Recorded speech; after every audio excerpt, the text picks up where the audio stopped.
O dia sempre começava da mesma forma naquela região isolada da Serra de Valdora, um vilarejo esquecido no interior de Portugal.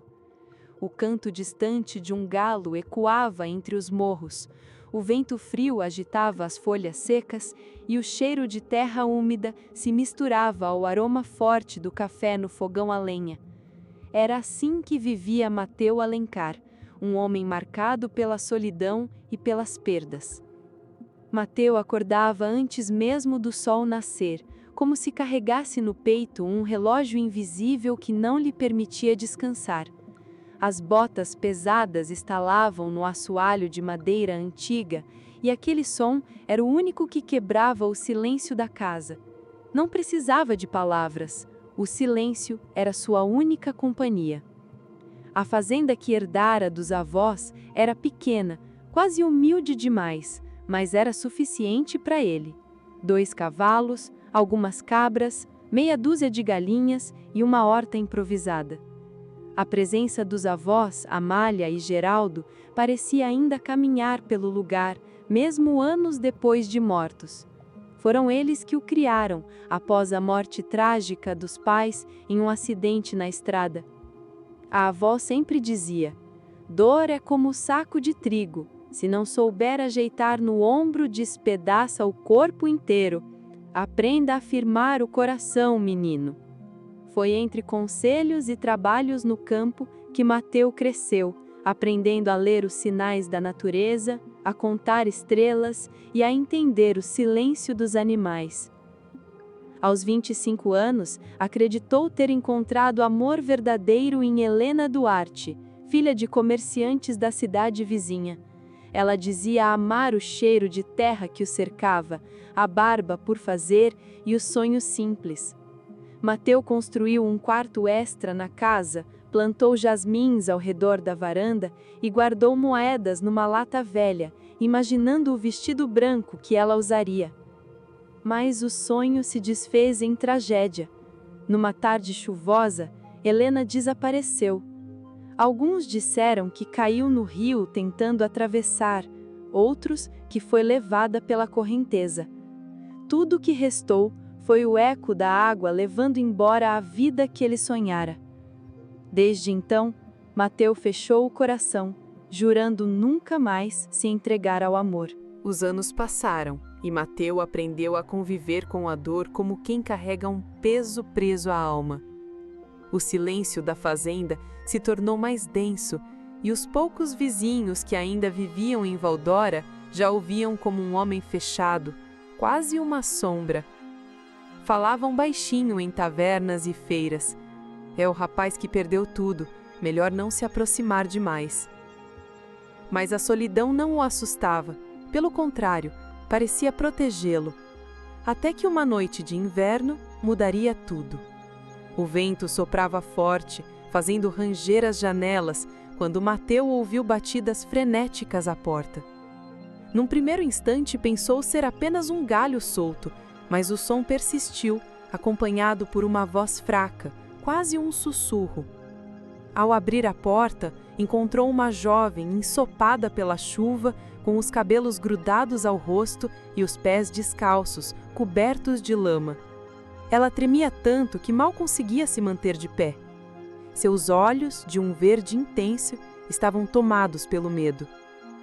"Por favor", disse ela, antes de desmaiar nos braços dele. Mateu a carregou para dentro, colocando-a perto da lareira. Preparou rapidamente um chá quente, aqueceu cobertores e, enquanto cuidava dela, percebeu os rascunhos nos braços, como se tivesse atravessado a mata correndo. A cada detalhe, mais crescia a curiosidade sobre quem seria aquela estranha. Horas depois, a jovem destertou, assustada, olhando ao redor como quem não confia em ninguém. Quando seus olhos encontraram os dele, a tensão pareceu aliviar um pouco, mas não por completo. "Meu nome é Isabela", disse ela, com a voz rouca. "Preciso de ajuda, mas ninguém pode saber que estou aqui." Mateu sentiu o coração bater mais forte, um sentimento que não reconhecia há anos. Mas junto com isso veio a lembrança dolorosa de Helena. Seria prudente se envolver com alguém que trazia segredos? Mateu ficou em silêncio por alguns segundos, tentando decifrar a presença daquela jovem misteriosa em sua casa. A chuva ainda castigava o telhado, e o estalar da lenha no fogo era o único som que preenchia o ambiente. Ninguém pode saber? Ele repetiu com a voz firme, mas curiosa. Do que você está fugindo, Isabela? Os olhos dela se encheram de lágrimas, mas não caiu nenhuma. Havia orgulho na forma como segurava a respiração, tentando se manter forte. Estou fugindo de alguém que não aceita perder, respondeu, evitando encarar diretamente o homem que lhe oferecia abrigo. O coronel Rodolfo Montenegro, amigo do meu pai. Ele tentou me forçar a um casamento. Disse que se eu não aceitasse, faria da minha vida um inferno. Então, corri até as pernas não aguentarem mais. Mateu sentiu um aperto no peito. Aquela história despertava lembranças sombrias, não apenas da perda de Helena, mas também da sensação de impotência diante das tragédias que a vida insistia em trazer. Se ele é tão poderoso quanto diz, virá procurá-la, murmurou, passando a mão pela barba crescida. Trazer você para cá pode ter colocado minha vida em risco também. Isabela estremeceu, mas não recuou. Havia algo na voz dela, uma mistura de medo e determinação que o desarmava.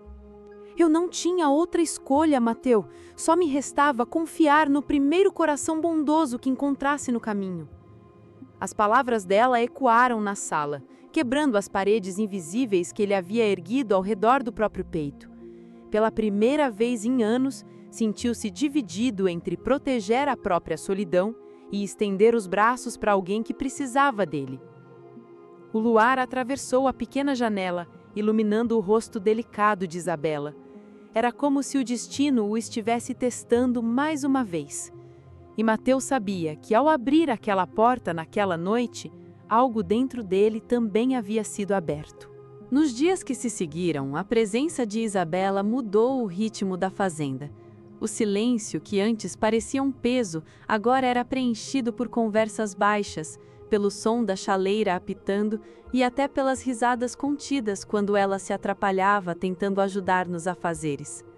Mateu, acostumado à rotina solitária, começou a sentir o tempo correr diferente. Reparava nos detalhes que antes ignorava, o brilho do sol refletindo nos cabelos dela, o modo como Isabela franzia o senho quando pensava, a leveza de seus passos entre os galpões. Mas junto com essa nova vida, crescia também o risco. Certa manhã, enquanto cortava lenha no quintal, Mateu notou rastros de cavalo frescos na estrada de terra que levava à fazenda. Não era comum alguém passar por ali. A sensação de estar sendo vigiado começou a incomodá-lo. Naquela noite, sentado à mesa com Isabela, decidiu falar. Eles já devem estar à sua procura. Hoje vi sinais de gente rondando por perto. Isabela baixou os olhos, apertando a caneca entre as mãos. Eu sabia que não demoraria. Rodolfo não vai desistir até me encontrar. Mateu a encarou com firmeza.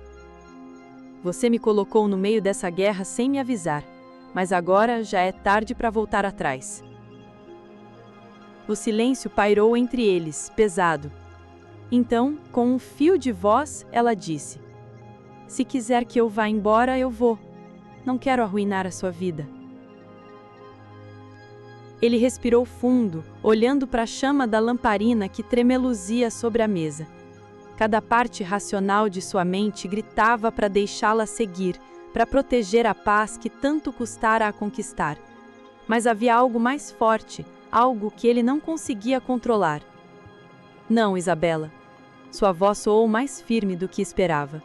Enquanto eu estiver aqui, ninguém vai te tocar. O olhar dela se ergueu lentamente e, por um instante, o medo deu lugar a algo diferente: esperança. Mateu sabia que, a partir daquele momento, não havia mais retorno. As semanas seguintes foram tensas. Mateu e Isabela viviam entre momentos de paz e a constante sensação de estarem sendo observados. O barulho distante de cascos na estrada, vozes abafadas na mata, sombras que pareciam se mover durante a noite. Tudo era sinal de que o cerco se fechava. Numa manhã cinzenta, o perigo finalmente bateu à porta. 3 homens armados, capangas de Rodolfo Montenegro, apareceram no terreiro exigindo respostas. Mateu os encarou com frieza, apoiado no machado que ainda segurava da lenha recém-cortada. "Não vi ninguém por aqui", disse ele, firme. "E mesmo que tivesse visto, não seria dar conta de vocês." Os homens trocaram olhares desconfiados, mas ao perceberem a postura do fazendeiro, decidiram recuar por enquanto. Ainda assim, Mateu sabia que aquilo não era o fim, era apenas um aviso. Naquela noite, enquanto o vento sacudia as janelas, Isabela chorava em silêncio, acreditando ter trazido desgraça para a vida dele. Mateu, ao vê-la assim, se aproximou e segurou suas mãos. "Você não arruinou nada, Isabela." Sua voz era baixa, mas firme. "Foi você quem trouxe de volta algo que eu pensei estar morto dentro de mim." Ela ergueu os olhos marejados, surpresa. "O quê?" "A vontade de viver. A coragem de lutar por algo além da terra e do silêncio." O coração dela pareceu se aquietar. Pela primeira vez, sorriu sem medo, como alguém que finalmente encontrava um lar. O futuro ainda era incerto. Rodolfo Montenegro não desistiria facilmente, e Mateu sabia que a luta seria longa, mas naquela noite, ao adormecerem lado a lado, uma certeza os envolveu. Não estavam mais sozinhos. E às vezes, era justamente isso que bastava para desafiar o destino.